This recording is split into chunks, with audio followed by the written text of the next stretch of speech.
حضرت مولا علی شیر خدا کے چشم و چراغ ہوں اور علم کے اندر کمال حاصل نہ ہو تو ایسا ہو سکتا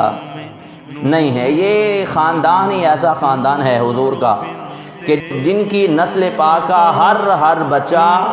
اپنا علم کے اندر ایک الگ مقام رکھتا ہے، کیونکہ تیری نسل پاک میں ہے بچہ بچہ نور کا، تو ہے عین نور تیرا سب گھرانہ نور۔ حضرت مولا علی شیر خدا کے یہ صاحبزادے ہیں، اہل بیت کے چشم و چراغ کا نام حضرت امام جعفر صادق ہے۔ جس طرح کبھی حضرت سیدنا علی رضی اللہ تعالی عنہ کوفہ کی جامع مسجد کے اندر کھڑے ہو کر ارشاد فرمایا کرتے تھے، سلونی قبل ان تفقدونی۔ میدان عرفہ کے اندر اہل بیت کے عظیم چشم و چراغ حضرت امام جعفر صادق رضی اللہ تعالی عنہ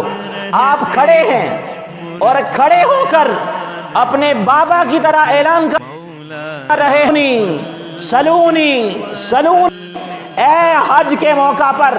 میدان عرفات میں جمع ہونے والوں، میں اہل بیت کا چشم و چراغ ہوں، حضرت مولا علی شیر خدا کا صاحبزادہ ہوں، آج میں کھڑا ہوں، تم نے جو سوال کرنا ہے مجھ سے سوال کرتے جاؤ، میں امام جعفر صادق تمہارے سوالوں کے جواب دینے کے لیے تیار ہوں۔